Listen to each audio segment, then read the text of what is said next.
veux m'approcher de toi, car je veux te rencontrer, peu importe le temps.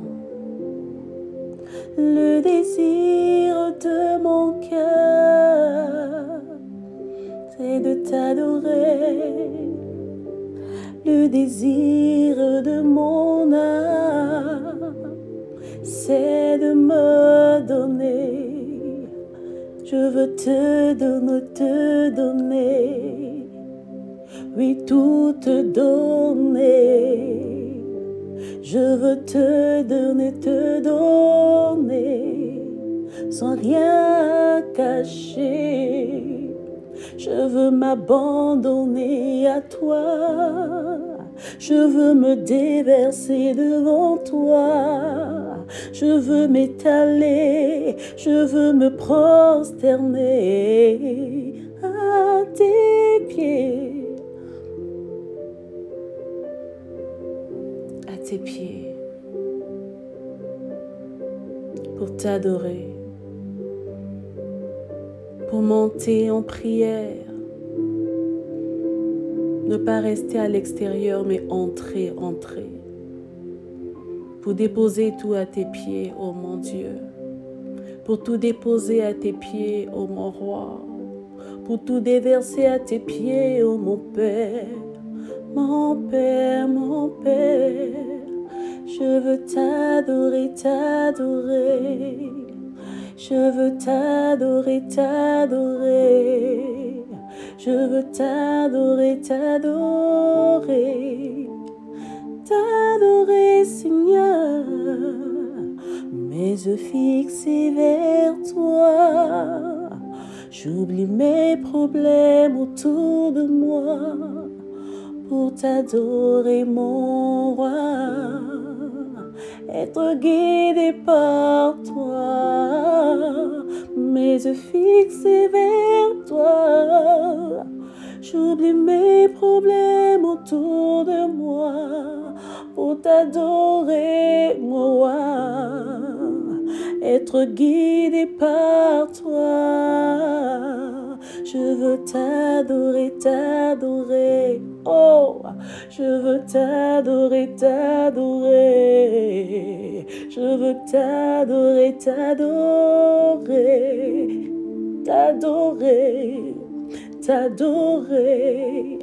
T'adorer, Père, t'élever plus haut, t'élever dans les hauteurs, plus qu'une bannière. Je veux t'élever plus haut, oh, plus haut, my God. Oh, je vais t'exalter plus haut,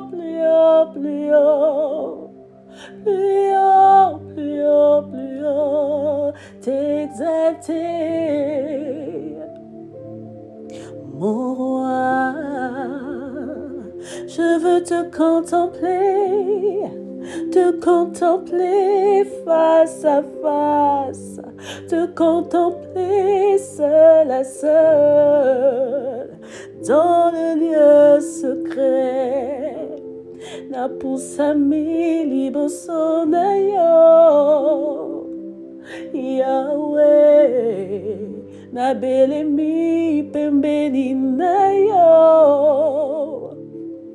Papa, yambali bonza ya motema nangai. Hallelujah. Yambali bonza ya motema nangai. Ponayo, posanayo Yahweh. Posanayo Yahweh.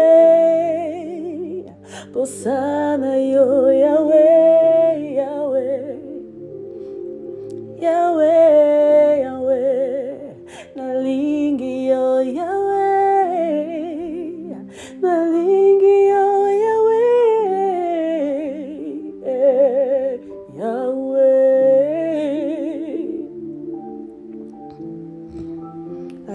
Prenons le temps ce matin. Bienvenue à toi, unis en esprit comme un seul homme. Nous nous élançons, nous nous élançons, nous nous élançons, nous nous déversons devant le trône de la gloire, devant le trône de la grâce, devant le trône de la gloire, devant le trône du roi de gloire, de la miséricorde. Bien-aimé, ma Bible déclare dans le livre de Matthieu au chapitre 6, à partir du verset 5, ma Bible déclare ceci. Le maître est en train de répondre à ses disciples, n'est-ce pas, concernant les formules de la prière, concernant les réelles intonations de la prière, concernant les réels schématiques de la prière. Il leur dit ceci. Lorsque vous priez, ne soyez pas comme ces hypocrites qui aiment à prier debout, qui aiment à attirer le regard dans les synagogues et au coin des rues pour être vus des hommes. Pour être vu des hommes, pour être acclamé par les hommes, pour être encouragé par les hommes, pour être loué par les hommes, pour être flatté par les hommes, pour être honoré par les hommes. Il ne s'agit pas de ça, il ne s'agit pas de ça. Ceux-là, ils ont déjà leur salaire, ils ont déjà leur récompense. Bien-aimés de Dieu, nous qui sommes de lui, nous qui sommes les vrais adorateurs, nous qui sommes les sacrificateurs de l'Éternel, on n'a pas besoin d'attendre les acclamations de la foule. Nos regards ne sont pas fixés vers la foule. Oh, est-ce que tu comprends cela? Ce matin, alors que tu gémis dans le secret, tes yeux ne sont pas fixés vers la foule. Tes yeux ne sont pas fixés vers les horizons terrestres, mais tes yeux sont fixés vers les horizons célestes. Tes yeux sont fixés vers celui-là qui est assis sur le trône de la royauté, assis sur le trône de la sainteté. Il s'appelle mille visages. Il change à tout moment. Il change à chaque instant. Alors si tes problèmes perdurent, lui il change. Alors il a le pouvoir de changer tes problèmes. Notre Dieu s'appelle notre Père. Il dit, je vous le dis en vérité, ils reçoivent leur récompense. Leur récompense leur a déjà été accordée. Mais quand tu pries, mais quand tu t'abandonnes, mais quand tu te déverses, mais quand tu me cherches, mais quand tu as besoin de moi, mais quand tu sens que ton cœur est imprégné, mais quand tu sens que ton cœur est attristé, mais quand tu sens que ton cœur est angoissé, mais quand tu sens que l'heure de la rencontre approche, quand tu sens le besoin, la nécessité, l'urgence de te déverser, entre dans ta chambre. Entre dans ta chambre. Vous savez, les Juifs dans l'ancien temps, par rapport aux configurations de leur maison, le séjour était en bas, n'est-ce pas? C'était au premier niveau, si vous voulez. Et les chambres étaient souvent en haut. C'est pourquoi les chambres de base étaient souvent en haut. Donc au deuxième niveau, si vous voulez. Donc il y avait une certaine hauteur. Amen. Nous parlerons de chambre haute, n'est-ce pas? Alors, lorsque le Seigneur fait allusion à la chambre, c'est pas un lieu public. La chambre, c'est pas un lieu qui est exposé aux yeux de tous. La chambre est un lieu caché, est un lieu secret, est un lieu réservé, est un lieu d'intimité, est un lieu de retrouvailles pour les personnes qui y habitent. Pour les proprios de la maison, amen, nous parlerons de l'homme de la maison, nous parlerons de la femme de la maison, nous parlerons même des enfants de la maison, amen. Le séjour est pour tout le monde, mais la chambre est réservée. La chambre est réservée pour certaines activités. C'est dans la chambre qu'on dort, c'est vrai, c'est dans la chambre qu'on prend des décisions crucial. C'est dans la chambre qu'on se multiplie, vous comprenez le langage? C'est dans la chambre qu'on libère nos parfums, bien-aimés dans le Seigneur. Alors, le Seigneur nous montre que lorsque nous devons prier, nous devons changer de dimension. On doit quitter la terre et monter dans les hauteurs. C'est-à-dire, on doit quitter la cour du temple. Parce que toi, tu es le temple de Dieu. Nous devons quitter la cour. La cour, il y a tout le monde dans la cour. Il y a des étrangers, il y a des curieux. Amen. Il y a des spectateurs, il y a des voyeurs, il y a des saints et il y a des moins saints, pour ne pas dire impurs. Toutes les nationalités, tous les statuts sont réellement mélangés. On ne sait pas qui est qui. Mais lorsque tu avances encore, tu fais encore un pas, tu rentres dans les parvis. C'est ainsi que David a eu à dire qu'un jour dans tes parvis vaut mieux que 1000 ailleurs. Nous les hommes, on a un langage assez fixé, assez figé. David dit un jour, mais un jour aux yeux de Dieu, c'est 1000 ans. 1000 ans aux yeux de Dieu, c'est un jour bien-aimé. Il s'agit des langages divins. C'est pour nous faire comprendre tout simplement que un laps de temps, un moment, une heure, une période dans la présence de Dieu vaut mieux que 1000 ailleurs, vaut mieux que des journées entières dans la distraction, bien-aimé dans le Seigneur.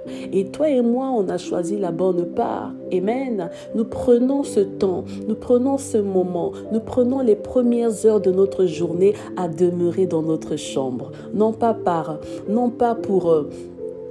pour traîner, non pas pour se languir dans nos lits, bien-aimés de Dieu, mais pour nous tenir avec crainte et tremblement dans la présence de Dieu, afin de parfumer notre journée. Bien-aimés, il ne s'agit pas de demander à Dieu de nous accorder sa protection tout au long de cette journée. Nous avons dit que nous voulons prier différemment. Bon, bien au contraire, tu vas plutôt demander à ce que les parfums que tu es, à ce que les parfums, les fragrances, les senteurs, les aromates qui sont en toi puissent s'exhaler, puissent se dégager tout au long de cette journée. Parce que c'est toi qui donnes le tempo. L'esprit qui est en toi te donne la capacité de donner le tempo de la journée. Tes victoires dépendent de toi, ne dépendent pas du monde.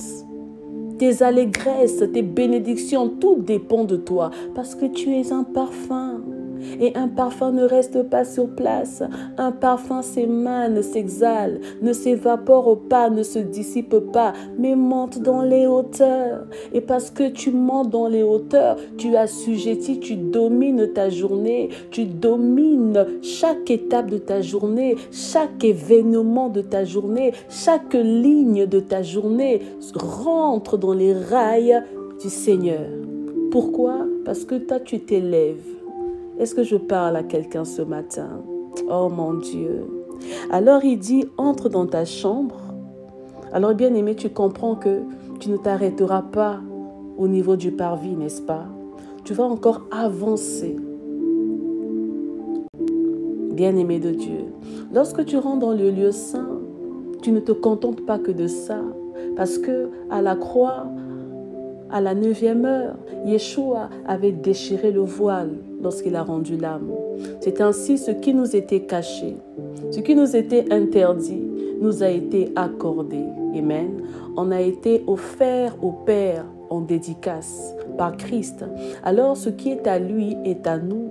Et ce qui est en eux sont en nous. Parce que de la même manière qu'il est un avec le Père, il est un avec nous. Alors, chers bien-aimés, le voile a été déchiré. Et nous avons eu libre accès au trône de la gloire. Amen. Alors, le lieu saint et le lieu très saint ne font plus qu'un. Alors, bien-aimé, entrer dans sa chambre, c'est de traverser ces étapes-là et de rentrer dans le lieu très saint. Entrer dans sa chambre, bien-aimé de Dieu, c'est de rentrer dans son cœur. Parce que le lieu secret, c'est ton cœur. C'est dans ton cœur que viennent les bonnes choses. C'est dans ton cœur que viennent les sources de la vie. C'est dans ton cœur que sont générées les sources de la mort. C'est dans ton cœur que tu es. C'est dans ton cœur que tu adores. C'est dans ton cœur que tu aimes, que tu pardonnes. C'est dans ton cœur que tu regardes avec dédain, avec jalousie, avec fausseté. Tout est dans ton cœur. Tout est dans ton cœur. C'est pourquoi garde ton cœur plus que toute autre chose, car de lui te viennent les sources de la vie. Ce qui est à l'extérieur ne doit pas affecter ce qui est à l'intérieur. Amen. Non, mon bien-aimé. Que ce qui est à l'extérieur, que les bruits extérieurs n'affectent pas, n'avilissent pas, ne détruisent pas le dépôt que tu es, le parfum que tu es. Amen. Alors ferme la porte ce matin. Le Seigneur nous fait comprendre que nous devons refermer la porte parce que ce qui se dit à l'intérieur doit rester caché. Ce sont des secrets, n'est-ce pas? Des exclusivités. Cela reste caché et ça sortira au bon moment. Bien-aimé, lorsque tu pries, tu dois fermer ta porte. Ferme ta porte sur tes peurs. Ferme la porte sur la colère. Ferme la porte sur le manque de foi. Ferme la porte sur le sommeil. Ferme la porte sur la haine. Ferme la porte sur les mauvais langages. Ferme la porte sur l'incrédulité. Ferme la porte sur l'orgueil, sur le regard hautain. Ferme la porte sur l'indifférence. Ferme la porte sur l'hypocrisie. Ferme la porte sur les péchés de l'âme, liés à l'âme, ce qui souille ton âme, même dans la présence de Dieu, ce qui souille ton âme, ferme-y la porte. Fermons-y la porte. Que la porte soit fermée. Et c'est ainsi, lorsque nous faisons le vide tout autour de nous, nous oublions tout autour de nous. J'oublie mes problèmes autour de moi. J'oublie mes douleurs, mes peines, mes échecs, mes réalités pour me concentrer que sur toi. Toi qui es mon Père. Parce qu'il est notre Père, nous sommes ses enfants. Et c'est ainsi que là, dans le secret, dans le lieu secret, une fois la porte fermée, nous prions notre Père. Et c'est là, dans le lieu secret, qu'il le voit. Bien-aimé de Dieu, il le voit. Et ton Père qui voit dans le secret. Et ton Père qui voit dans le cachet.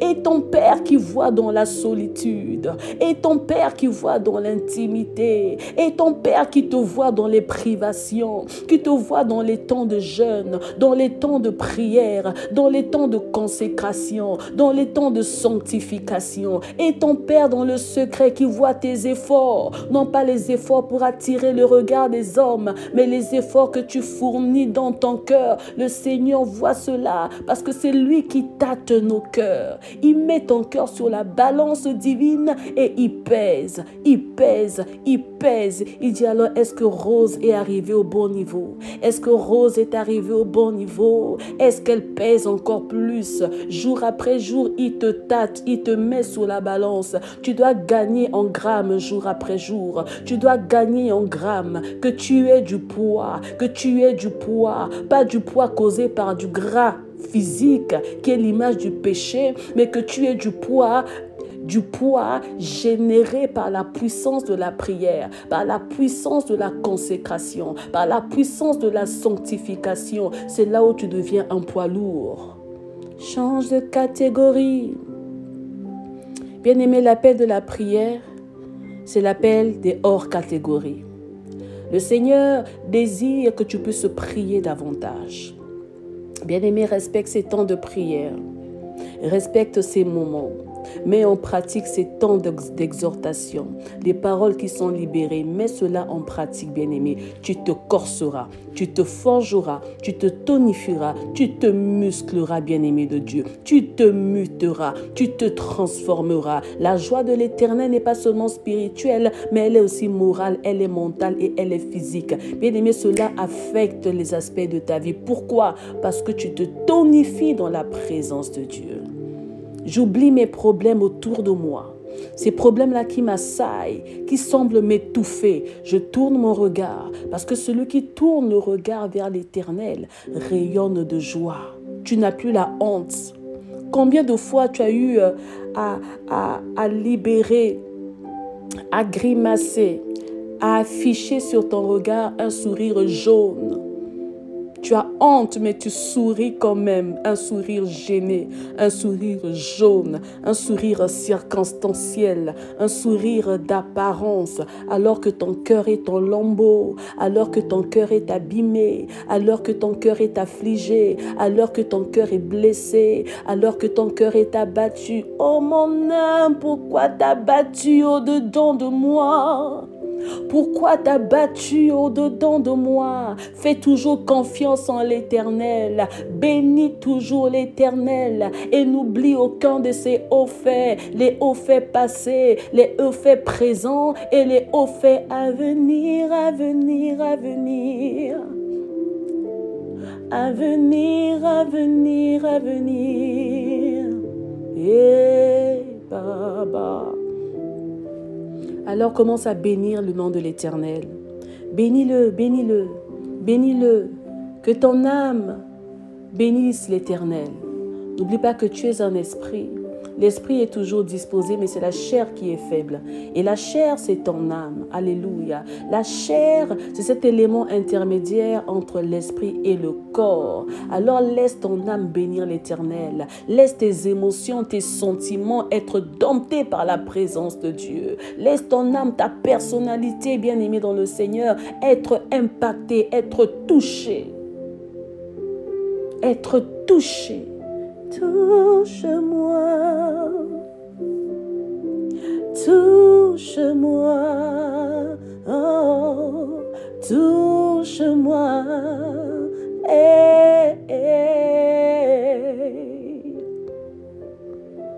abreuve-moi, abreuve-moi, oh, abreuve-moi. Telle une biche qui soupire après toi. Arrose-moi, arrose ma terre, arrose la terre que je suis, afin que je reverdisse. Que tout ce qui était mort, que tout ce qui était brûlé, que tout ce qui était détruit puisse se récupérer, puisse être en contact, puisse être exposé à la puissance de la résurrection. Telle est l'image de cette rosée, oui, cette pluie qui coule, qui arrose ta terre. Elle coule, elle arrose ta terre.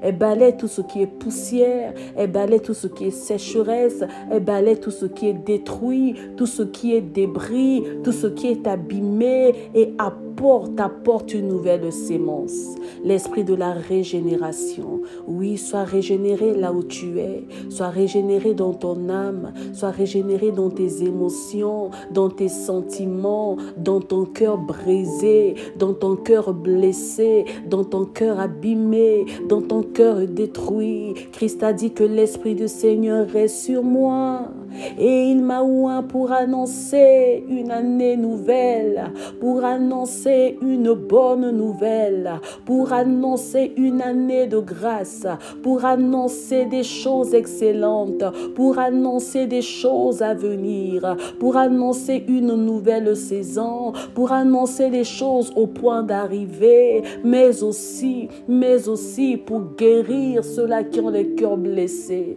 ceux-là qui ont les cœurs brisés, ceux-là qui ont les cœurs affligés, ceux-là qui ont les cœurs détruits. Le Seigneur te donne un nouveau cœur ce matin. Alléluia. Il te donne un nouveau cœur. Parce que si tu n'as pas un nouveau cœur, si ton cœur est abîmé, tu ne sauras jouir, profiter de la grâce qu'il te donnera. Pendant longtemps, on a demandé des grâces. Pendant longtemps, on a demandé l'intervention de Dieu, que Dieu nous bénisse, qu'il nous ouvre les portes.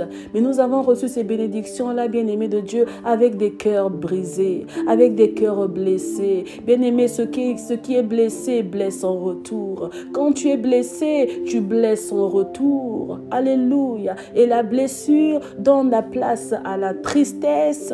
Et après la tristesse, bien-aimé de Dieu, c'est le renfermement.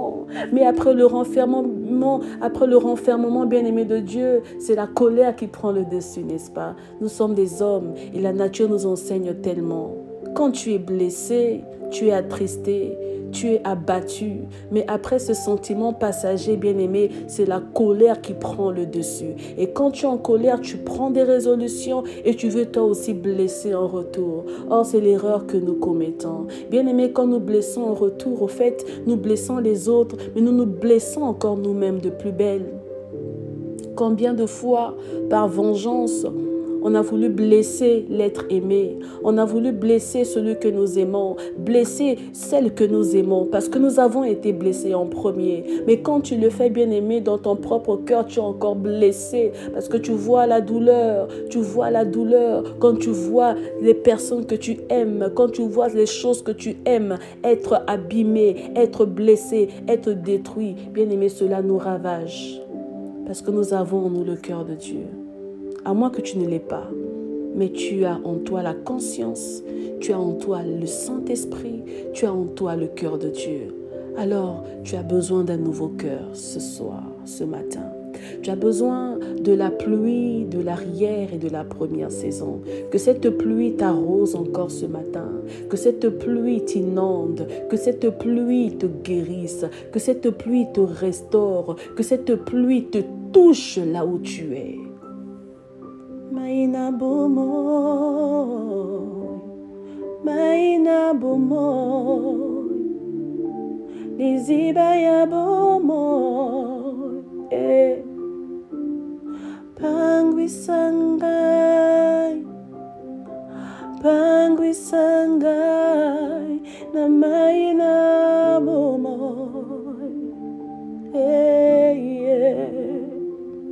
Alors à tous les amoureux de Dieu, à tous les passionnés, à tous les adorateurs, à tous les embrasés, à tous les assoiffés, rendez-vous chacun dans son église locale, n'est-ce pas? Rendez-vous à ceux-là qui sont du CEC, nous disons rendez-vous à tout à l'heure. Amen. Nous allons continuer à nous répandre. Et à vous qui êtes dans vos assemblées locales, bien-aimés, répandez vos parfums dans la présence de Dieu. Parce que nous sommes appelés à parfumer la présence de Dieu.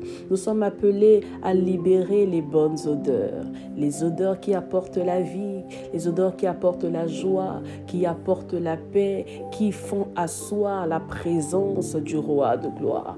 Parce que nos linteaux sont élevés plus haut, plus haut, plus haut. Alors shalom à toi et que Dieu te bénisse. D'ailleurs, tu es déjà béni, alors ton retour bénit aussi les autres. Amen.